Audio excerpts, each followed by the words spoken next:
If an individual signs up for their fixed line or mobile phone number on the Do Not Call or DNC registry, it means that organizations cannot contact the individual for telemarketing purposes by voice, text, or fax.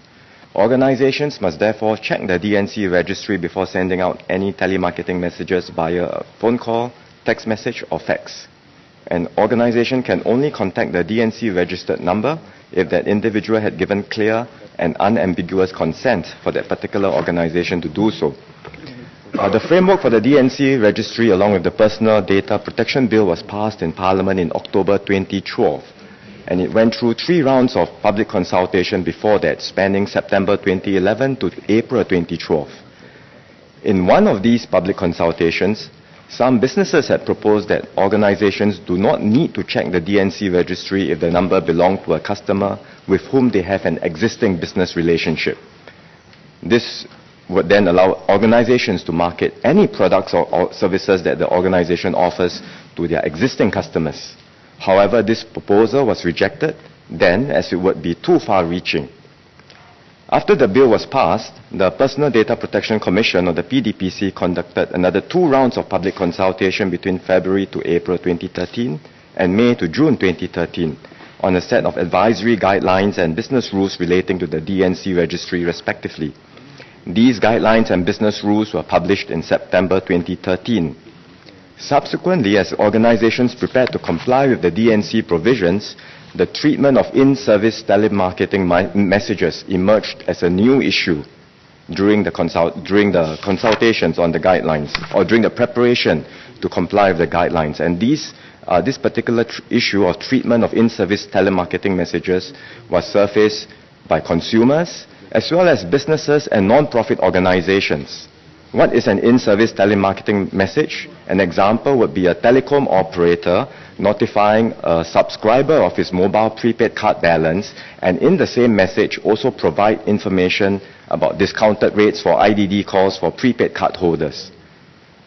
Without this exemption on in-service telemarketing messages, the operator would only be able to inform a customer about his prepaid card balance, so they will not be able to provide other messages to the customers. The PDPC has an advisory committee comprising 8 members from consumer organizations, data protection legal experts, and from industry. And in consultation with the advisory committee, the PDPC recognized that while some consumers are very clear that they do not want any telemarketing messages from businesses at all, there are others who may like to receive in-service telemarketing text messages from organizations with whom they have an ongoing relationship. Therefore, on 26 December 2013, the PDPC announced the issuance of an exemption that allows organizations that send in-service telemarketing, SMS, or fax messages from having to check the DNC registry if they meet a strict list of conditions. This exemption is much narrower in scope and application than the exemption that had originally been proposed by businesses. What would the exemption mean for consumers and business organizations? Basically, for voice calls, there is no change. Organizations cannot make a telephone call to a customer to convey in-service telemarketing messages. For text and fax messages, organizations can use the exemption to send in-service telemarketing messages in very narrow and limited circumstances. First, the organization must have an ongoing relationship with the customer. Messages from businesses which a customer does not have any contact with are still disallowed. A one-off transaction is also insufficient to establish an ongoing relationship. For example, if an individual had given the organization his phone number in the course of inquiring about a property listing, buying a television set, or other similar situations, this would not constitute an ongoing relationship. An ongoing relationship is defined as a relationship between an organization and a subscriber or user that arises from the conduct of business or activity on an ongoing basis. For example, a subscription, membership, or account. Secondly, organizations can only send messages related to the subject of the relationship with the customer. Take, for example, someone with a 3G subscription with a telecom operator. Even with the exemption, the telecom operator may only send messages that are related to the 3G subscription, such as discounts for 3G subscribers to upgrade to 4G plans. the telecom operator cannot send messages that are unrelated to the 3G subscriptions. For example, sending a message on a standalone pay TV promotion that the same operator is having. So that's the second condition. Third condition is that organizations must provide an opt-out facility in the same message, allowing the recipient to opt out of future messages through the same mode. So if the recipient opts out or has otherwise indicated to the organization that he does not wish to receive telemarketing messages, the organization cannot rely on the exemption to send any future in-service telemarketing message to that same telephone number, even if it is related to the subject of the ongoing relationship. So the exemption was permitted for text and fax messages subject to these three conditions. And the intent behind the exemption is to try to meet the preferences of as many consumers as possible.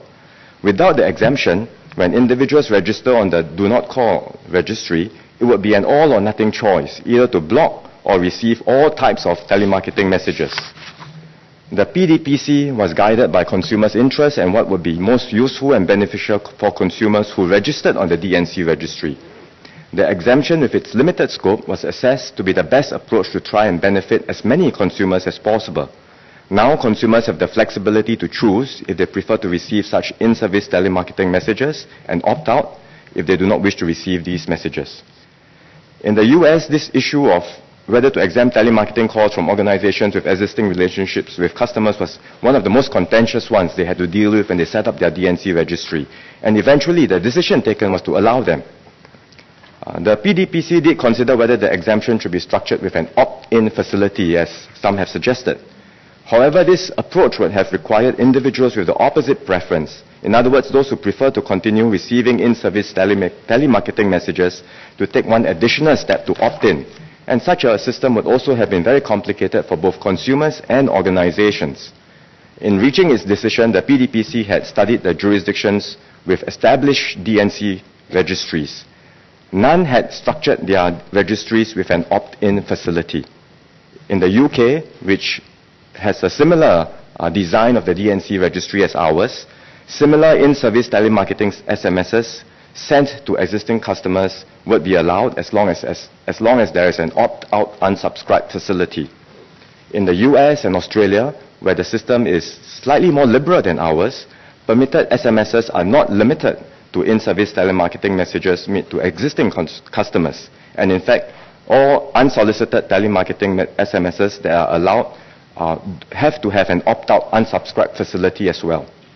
So I would like to assure the House that PDPC has put in place an extensive outreach and communications program for both organizations and consumers. So far, the PDPC has reached out to about 55 industry associations, whose members amount to more than 27,000 companies. More than 10,000 representatives from 1,600 companies have participated in the public briefings, workshops, and seminars, and almost all have found these to help in their understanding of the new requirements. Consumer education on data protection and DNC-related issues has also been ramped up, with resources like videos on how to register with the DNC registry, consumer handbooks, and leaflets that are made available. The PDPC has also been working with partners such as the Consumer Association of Singapore, the IDA, Infocom Development Authority, the National Library Board, and the Ministry of Education to conduct talks and roadshows for consumers. Organizations are generally aware of the Personal Data Protection Act and the DNC provisions. And since the DNC registry provisions commenced on 2nd January this year, about 600 organizations have checked a total of about 37 million telephone numbers against the 3 DNC registers. There are several cases of non-compliance that the PDPC is currently investigating, and organizations will be given the opportunity to explain their actions before the PDPC decides on the appropriate enforcement approach. None of the cases so far involves in-service telemarketing messages. So none of the cases that have been raised so far involve the exemption that was granted in December.